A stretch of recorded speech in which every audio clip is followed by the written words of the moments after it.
Hello दोस्तों, स्वागत है आरसीसीएस स्टडी ग्रुप में। और एक बहुत ही महत्वपूर्ण क्वेश्चन लेकर हम आए हैं। सारे का सारे इसमें एनसीईआरटी क्वेश्चन है। क्लास 10 का हम लोग केमिस्ट्री पढ़ रहे हैं और बहुत ही बेहतरीन क्वेश्चन के साथ हम आए हैं। और जो फर्स्ट चैप्टर से है उसी से ही सारे क्वेश्चन हैं।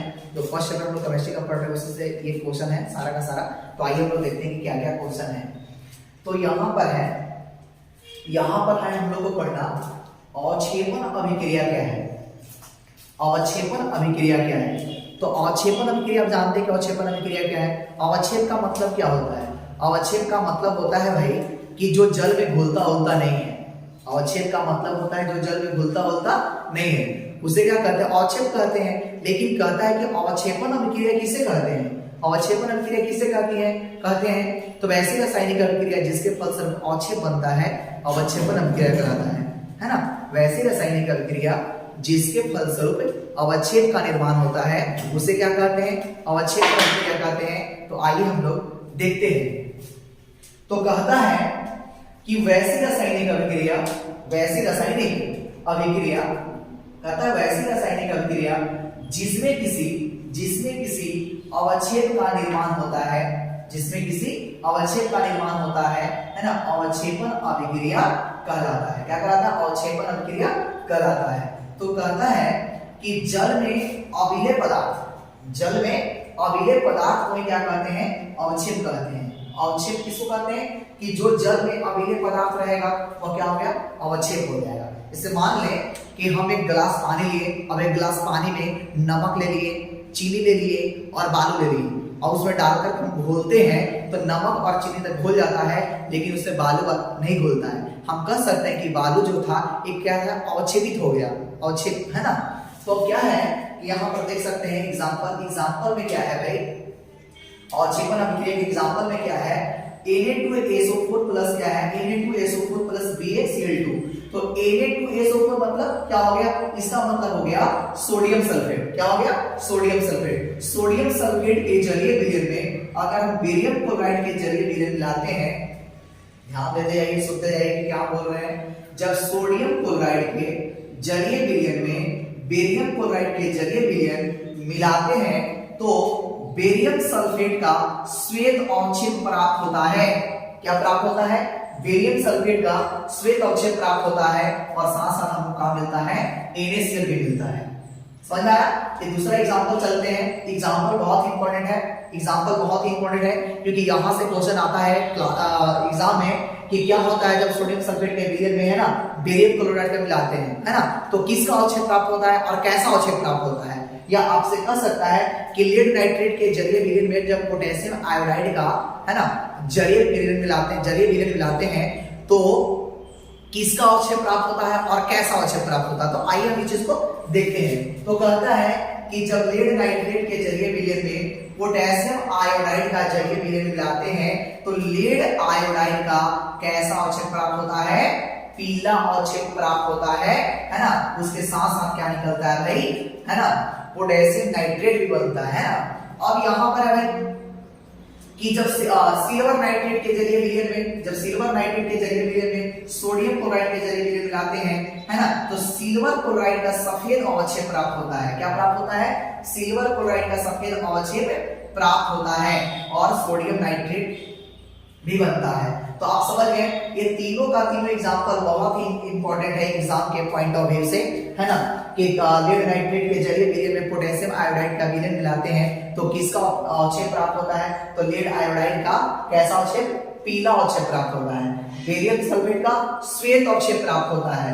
और यहाँ अगर आप देखेंगे कि AgNO3 प्लस NaCl तो AgCl बन रहा है जो कि इसका है सफेद अवक्षेप। किसका है ना, तो यह सिल्वर क्लोराइड का श्वेत अवक्षेप है ना। तो आप इसको याद रखिएगा, श्वेत अवक्षेप, पीला अवक्षेप, है ना, सफेद अवक्षेप वही सफेद अवक्षेप, है ना, सफेद अवक्षेप या श्वेत अवक्षेप बराबर है ना। एक बहुत ही महत्वपूर्ण क्वेश्चन के साथ एक और है यहाँ पर क्वेश्चन दिया गया है। क्या आप देख सकते हैं यहाँ पर कि बुझे हुए चूने, है ना, बुझे हुए चूने का उपयोग दीवारों की सफेदी में करते हैं। क्यों? जो बुझा हुआ चूना होता है भाई उसका उपयोग दीवारों की सफेदी में क्यों करते हैं? तो आप जानते हैं कि बुझा हुआ चूना का सूत्र क्या होता है। तो बता दें कि बुझा हुआ चूना का सूत्र होता है CaOH का हॉल ट्वाइस होता है। क्या होता है? CaOH का हॉल ट्वाइस होता है।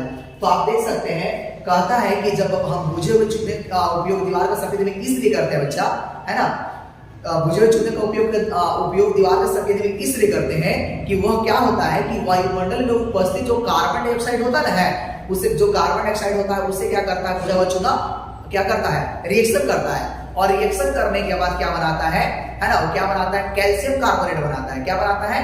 कैल्शियम कार्बोनेट बनाता है, जो एक दीवार पर एक चमक आ जाती है। क्या आ जाती है? चमक आ जाती है। अब वह तुरंत नहीं आता है, 1 से 2 दिन लगता है, 3 दिन उसको आने में। जैसे घर का पोताई होता है तो तुरंत उसका चमक थोड़ी ना आता है ना, उसको 1 दिन 2 दिन उसको लगता है। तो आपको समझ में आ गया कि बुझा हुआ चूना का उपयोग दीवार पर सफेदी में क्यों करेंगे, क्योंकि बुझा हुआ चूना जो होता है वायुमंडल में उपस्थित कार्बन डाइऑक्साइड से क्या करता है, वो अभिक्रिया करता है। और अभिक्रिया करने के बाद क्या बनाता है, कैल्शियम कार्बोनेट बनाता है, जो क्या करता है, दीवारों में एक संगमरमर जैसी चमक ला देती है, जो देखने में क्या लगता है, आकर्षक और सुंदर दिखता है। ठीक है ना।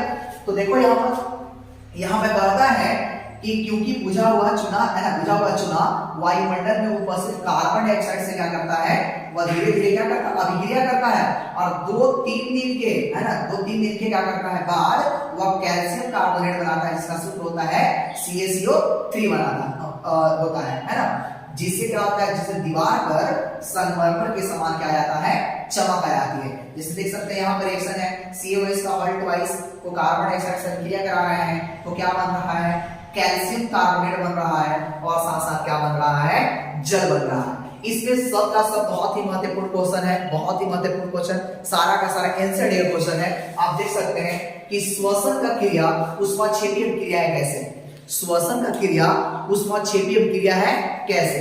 तो भाई जानते हैं ना हम लोग कि जो भोजन होता है, भोजन में क्या होता है, भोजन में क्या होता है, कार्बोहाइड्रेट होता है। भोजन में क्या होता है, कार्बोहाइड्रेट होता है। जब वह कार्बोहाइड्रेट टूटता है तो ग्लूकोज बनाता है, जब वह कार्बोहाइड्रेट टूटता है तो क्या बनाता है, ग्लूकोज बनाता है। और ग्लूकोज क्या करता है, हमारे शरीर में उपस्थित जो कोशिका होता है वहां तक क्या करता है, उससे मिलकर के ऊर्जा प्रदान करता है। क्या प्रदान करता है, वह ऊर्जा प्रदान करता है। इसको हम बोलते हैं श्वसन अभिक्रिया। क्या बोलते हैं, श्वसन अभिक्रिया, है ना। और श्वसन अभिक्रिया के दौरान क्या होता है, हमारे शरीर से क्या निकलता है, ऊष्मा निकलता है, ऊर्जा निकलता है। इसलिए हम कह सकते हैं कि श्वसन का क्रिया एक क्या है, ऊष्माक्षेपीय क्रिया है। क्या है, ऊष्माक्षेपीय क्रिया है। देखिए यहाँ पर बता रहे हैं हम आपको, कहता है कि भोजन में कार्बोहाइड्रेट होता है, भोजन में क्या होता है, कार्बोहाइड्रेट होता है। और कार्बोहाइड्रेट को टूटने से ग्लूकोज बनता है। क्या बनता है, ग्लूकोज बनता है। और ग्लूकोज हमारे, है ना, कोशिकाओं में ऊर्जा, है ना, कोशिकाओं में क्या करता है, उपस्थित ऑक्सीजन से क्या करता है, अभिक्रिया करता है। उपस्थित ऑक्सीजन से क्या करता है, वह अभिक्रिया करता है और हमें क्या प्रदान करता है, ऊर्जा प्रदान करता है। क्या प्रदान करता है, ऊर्जा प्रदान करता है ना। और इस अभिक्रिया को क्या कहते हैं, श्वसन अभिक्रिया कहते हैं। इस अभिक्रिया को क्या कहते हैं, श्वसन अभिक्रिया कहते हैं। और चूंकि हम जानते हैं कि श्वसन की अभिक्रिया में ऊर्जा क्या होता है, निकलता है। श्वसन की क्रिया में ऊर्जा क्या होता है, निकलता है ना। इसलिए, है ना, श्वसन की क्रिया ऊष्माक्षेपी अभिक्रिया है। बात समझ में आया, ऊष्माक्षेपी क्रिया क्यों है। तो श्वसन ऐसे आप खुद से सोचो कि जब हम लोग श्वास को छोड़ते हैं तो यहाँ पर रखेंगे, अगर हाथ पे यहाँ पर रखते हैं तो हमें लगता है कि गर्म महसूस हो रहा है, तो हमारे शरीर से क्या निकल रहा है, ऊष्मा निकल रहा है ना। तो क्या है, श्वसन की क्रिया है, ऊष्माक्षेपी क्रिया है। कैसे, तो आपको बिल्कुल पता चल गया होगा, है ना। देखिए यहाँ पर जो ग्लूकोज होता है वह ऑक्सीजन से विक्रिया करता है और कार्बन डाइऑक्साइड और जल बनाता है, और साथ से साथ क्या निकलता है, प्लस ऊर्जा या ऊष्मा। हम कह सकते हैं कि जो प्लस ऊष्मा और ऊर्जा है वह एक ऊष्माक्षेपी अभिक्रिया का ही इंडिकेट करता है। क्लियर है ना। अब देखिए यहाँ पर बहुत ही, यहाँ पर एक क्वेश्चन है, तो बहुत शानदार है क्वेश्चन, आप देख सकते हैं। कहता है कि वायु में जलाने से पहले जो मैग्नीशियम का जो फीता होता है उसको क्यों साफ करते हैं, है ना। पूछा गया क्वेश्चन है, ये सब पूछा गया क्वेश्चन है, आपके एग्जाम में पूछा गया क्वेश्चन है ना। तो क्या कहता है भाई कि वायु में जलाने से पहले मैग्नीशियम के फीते को साफ क्यों करते हैं। तो आपको पता होगा बच्चा, है ना, कि मैग्नीशियम का जो रंग होता है, देखिए सबसे पहले बात है कि मैग्नीशियम, है ना, मैग्नीशियम का तार होता है या तो फीता के रूप में उपस्थित होता है, या तो फीता के रूप में उपस्थित होता है, या तो उसका क्या होता है, तार होता है मैग्नीशियम का। अब क्या कहता है कि मैग्नीशियम का जो रंग होता है भाई चांदी के समान होता है। मैग्नीशियम का जो रंग होता है वह चांदी के समान होता है, लेकिन हम उसको खुले वातावरण में क्या करते हैं, छोड़ते हैं, तो वह क्या करता है, ऑक्सीजन से रिएक्शन कर जाता है। क्या कर लेता है, वह ऑक्सीजन से रिएक्शन कर लेता है और उसमें क्या होता है, एक ऑक्साइड की परत बन जाती है। क्या बन जाती है उसपे, एक ऑक्साइड की उसपे परत बन जाती है। और क्या होता है कि जब उसपे परत बन जाती है तो जलाते हैं तो वह क्या होता है, मैग्नीशियम तक वह लौ पहुंच नहीं पाता है, क्योंकि उसके ऊपर तक क्या हो गया है, एक ऑक्सीजन का परत जम चुका है। जैसे मान लेते हैं, ऐसा समझिए कि एक यहाँ पर क्या है, मैग्नीशियम भाई, ये मैग्नीशियम का फीता है। अब क्या हुआ कि मैग्नीशियम के फीता चांदी के समान है, ठीक है ना, लेकिन इसको खुले वातावरण में छोड़ दिए तो इसमें क्या लग गया, इसमें जंग लग गया, इसमें ऑक्साइड लग गया। यानी कहने का मतलब ये क्या हो गया, मैग्नीशियम ऑक्साइड हो गया, है ना। अब यहाँ इसको जलाएंगे तो क्या ये जलेगा, नहीं जलेगा, क्योंकि इसके ऊपर तक क्या हो चुका है, इसके ऊपर एक ऑक्साइड की परत बैठ गया है। क्या बैठ गया है, परत, जिसके वजह से ये खाली जलता वलता नहीं है। तो क्या करते हैं कि इसको एक साफ करने के लिए क्या होता है, सरेस पत्र होता है। सरेस पत्र को हम बोल सकते हैं क्या, रेगमाल भी बोलते हैं उसको। क्या बोलते हैं, रेगमाल। तो क्या करते हैं कि मैग्नीशियम का जो रिबन होता है, चाहे फीता होता है, उसको जलाने से पहले उसको साफ करते हैं, रगड़ रगड़ के क्या करते हैं, साफ करेंगे। तो जब रगड़ रगड़ के साफ करेंगे तो मैग्नीशियम फिर ऐसे अवस्था में आ जाएगा। जब ऐसे आ जाएगा तो इसको हम जलाएंगे तो क्या हो जाएगा, आराम से क्या कर सकता है, इसका जो हिस्सा है मैग्नीशियम का वह लौ की उपस्थिति में आ जाएगा, ऑक्सीजन से डायरेक्ट क्या करेगा, ये क्या हो जाएगा कि लौ जब जलाएंगे तो इससे डायरेक्ट संपर्क में आ जाएगा और क्या हो जाएगा, वह जल जाएगा।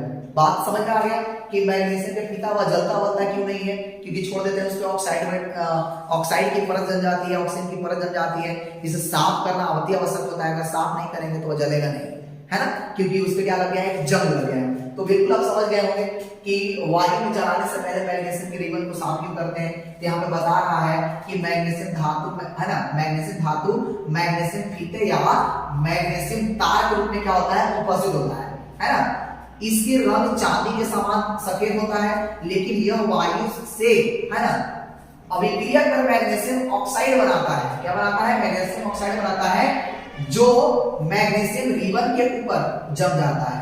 इसलिए वायु में जलाने से पहले, है ना, इसको सरेस पत्र या रेगमाल से क्या करते हैं, उसको साफ किया जाता है, ताकि वह आसानी से ऑक्सीजन से संयोग कर सके और वह क्या हो सके, जल सके। यहाँ पर है कि जब लोहे के कीट को, है ना, जब लोहे के कीट को कॉपर सल्फेट के विलयन में डालते हैं, है ना, कहता है कि जब लोहे के कीट को कॉपर सल्फेट के विलयन में डुबाया जाता है या डालते हैं तो विलयन का रंग क्यों बदल जाता है, विलयन का रंग क्यों बदल जाता है। अब ये सिंपल सा है कि कॉपर सल्फेट के विलयन, तो कॉपर सल्फेट के विलयन में CuSO4 है ना, उसमें क्या डाल रहे हैं हम, Fe को डाल रहे हैं। क्या चीज को डाल रहे हैं, Fe को, यानी कि आयरन को, यानी कि लोहा को डाल रहे हैं।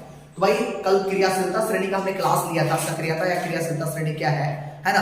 अगर उस वीडियो को अगर आप बढ़िया से देखे होंगे तो पता चल रहा होगा कि Fe जो है कॉपर से ज्यादा क्रियाशील है। तो क्या करता है, Fe क्या करता है, उसके विलयन से क्या करता है, कॉपर को विस्थापित कर देता है। तो जब उसके विलयन से कॉपर को विस्थापित करता है ना, तो क्या होता है, उसका जो रंग होता है वह नीला से कैसा हो जाता है, हरा हो जाता है। तो देखिए यहाँ पर कहता है कि लोहे के कीट को कॉपर सल्फेट के, है ना, विलयन से कॉपर को विस्थापित कर देता है। लोहे के कीट जो होता है कॉपर सल्फेट के विलयन से कॉपर को क्या कर देता है, विस्थापित कर देता है और आयरन सल्फेट बना लेता है। क्या बना लेता है, आयरन सल्फेट बना लेता है। और आयरन सल्फेट बनने के कारण उसका जो रंग होता है वह नीला से कैसा हो जाता है, हरा हो जाता है। क्योंकि यह क्वेश्चन कर रहा था कि उसका रंग क्यों बदल जाता है, क्योंकि वह क्या बनाता है, पहले कॉपर सल्फेट था, अब कैसा बन गया, आयरन सल्फेट बन गया। तो आयरन सल्फेट बनने के कारण वह कैसा हो जाता है, हरा हो जाता है। और पहले कैसा था, कॉपर सल्फेट था ना, तो कॉपर सल्फेट कैसा था, नीला होता है, लेकिन आयरन सल्फेट बन गया तो कैसा हो गया, हरा हो गया। तो आप इस बहुत महत्वपूर्ण क्वेश्चन को हम करवा दिए, आप समझ रहे होंगे ये सारे के सारे पूरा का पूरा एंसर्ड क्वेश्चन था। धन्यवाद, मिलते हैं अगले वीडियो में।